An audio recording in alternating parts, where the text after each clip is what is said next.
The situation between Canada and the Trump administration has just exploded. In what can only be described as a full-throttle attack, Donald Trump has thrown out threats that are as bizarre as they are dangerous.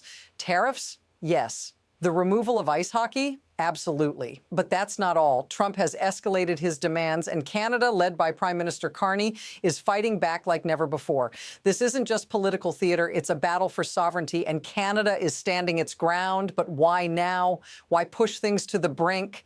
This isn't just another trade dispute. Stick around as we uncover the truth behind these extraordinary threats and what they really mean for the future. It all started when Donald Trump, during a completely irrelevant event, made an outrageous comment about Canada's potential trade deals with China. He didn't just criticize the deal, he threatened to take away something that every Canadian holds dear: ice hockey. Yes, you heard that right. In his world, entering a trade pact with China would somehow result in the loss of Canada's national sport. But let's be clear here, this isn't just a random remark. Trump's threats go beyond hockey. His administration has made it clear that if Canada dares to proceed with a trade deal with China, they will face 100% tariffs. That's not a policy shift, it's extortion. But here's the real kicker. This isn't the first time Trump has taken shots at Canada. So what does this mean for the future of U.S.-Canada relations? And why is Trump so fixated on pushing Canada into a corner?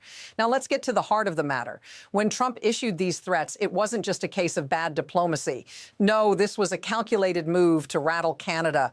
The Trump regime has been flexing its muscles, using everything from ice hockey to military deals as leverage. Just listen to this. Trump's ambassador to Canada said that if Canada doesn't buy the F-35 fighter jets from the U.S., then the U.S. will pull out of NORAD, the very defense agreement that has kept North America secure for decades. And that's not all. They're also threatening to fly F-35s over Canadian skies as a form of intimidation.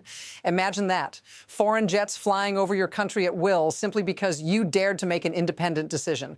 But notice what's missing here. No one is addressing the real problem. Is this really about national security, or is it a way to bully Canada into submission? What's the real game behind these threats? Things are escalating fast. It's not just about trade anymore. This is about control. Trump's regime is playing a dangerous game, one that involves far more than just tariffs. By threatening military withdrawal, Trump is effectively holding Canada's defense at ransom. And let's not forget, this is happening against the backdrop of something much bigger: the growing global influence of countries like China. This isn't the first time the U.S. has used economic and military threats to get what it wants. Remember when the U.S. tried to push countries like Denmark into line over Greenland? This is the same playbook, just more personal. But what makes this situation so unsettling is that it's becoming normalized. Trump's threats are no longer shocking. They're expected. And if that's the new reality, then we're entering uncharted waters. But what happens when the country being threatened refuses to bend? That's where things could get really ugly. Now let's dig deeper into the next twist in this unfolding drama. Canada's response to the F-35 threat wasn't just defensive, it was a signal.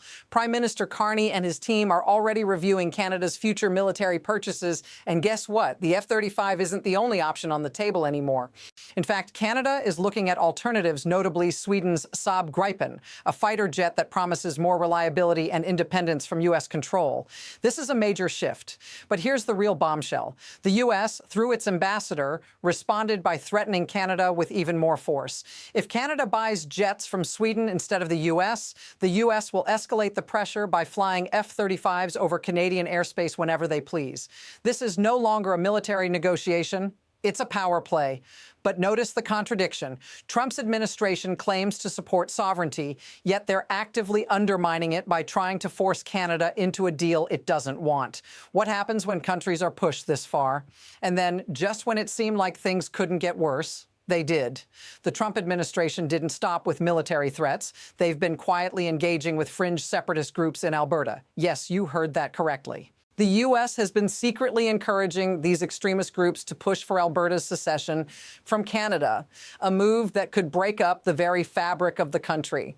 This isn't just political rhetoric, it's a direct attack on Canadian unity. The same kind of destabilizing tactics we've seen in other parts of the world, like Russia's interference in Ukraine.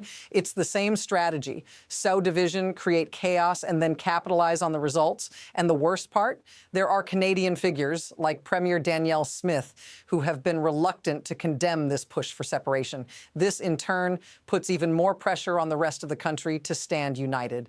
But here's the critical question. If this keeps up, what happens next? What does Canada do when its very integrity is being threatened from both within and outside its borders? Now, let's bring this back to you, the everyday person. What does all of this mean for you? It's easy to dismiss the political drama and think it doesn't affect your life, but the reality is much different. If Alberta secedes or if Canada is forced into a position where it must compromise its sovereignty, you'll feel it. The ripple effects would be massive. Imagine a country where decisions about your future are dictated by foreign powers, where tariffs and military threats loom over every aspect of life. This is not just about trade deals or fighter jets. It's about the very essence of being Canadian. And what happens if this escalation continues? It's not just politics anymore, it's personal. If you're concerned about where this is headed, drop a comment below and let us know what you think. Canada's future is at stake, and it's up to all of us to decide what happens next. At this point, it's crucial to step back and look at the bigger picture. This isn't just a few bad actors trying to disrupt one country. It's a symptom of a much larger, more dangerous system. The mechanism that allows these threats to gain traction is built on leverage, fear, and spectacle. The Trump administration is using Canada's independence as a bargaining chip, applying pressure through both military and economic threats. And it's not just about Canada. This is a playbook being used to manipulate countries worldwide, creating a climate of fear and uncertainty. The U.S. isn't acting alone. It's using the specter of power to destabilize, to control, and to push its own agenda. And when you have a leader who doesn't hesitate to twist the truth or engage in covert actions to get what he wants, you realize how fragile this system really is. This isn't about national pride. It's about the systemic forces at play that can tear countries apart if we aren't careful. So the question is, how long can this go on before something breaks? Now, we're standing at a crossroads. There are two possible paths ahead, and both are filled with uncertainty. On one hand, Canada could choose to back down, continue negotiating, making concessions, and hoping the U.S. will ease its pressure. But that path comes with risks. It would mean a permanent compromise on Canadian sovereignty, a constant balancing act between maintaining trade and military relations and standing firm on independence. On the other hand, Canada could double down, reject the threats, and take a more defiant stance. This could rally the country, ignite patriotism, and strengthen Canadian unity in the face of adversity. But it could also lead to a showdown with unpredictable consequences. The next few weeks will determine the course. Will Canada stand firm or bend under the pressure? But what's clear is that this conflict is far from over, and the next move is already being shaped as we speak. This story is about far more than just Canada or Trump. It's about the shifting balance of power in a world where sovereignty is increasingly under threat. And as we look ahead, one thing is crystal clear. This could be a defining moment. Canada's resilience in the face of these unprecedented threats will either set a precedent for other nations or be remembered as a cautionary tale. If Canada holds strong, it will show that even in the face of intimidation, countries can defend their independence. But if it falters, the ripple effect will be felt across the globe. So here's the big question. What will happen when the world watches Canada's next move? Stay tuned, because the real story has only just begun.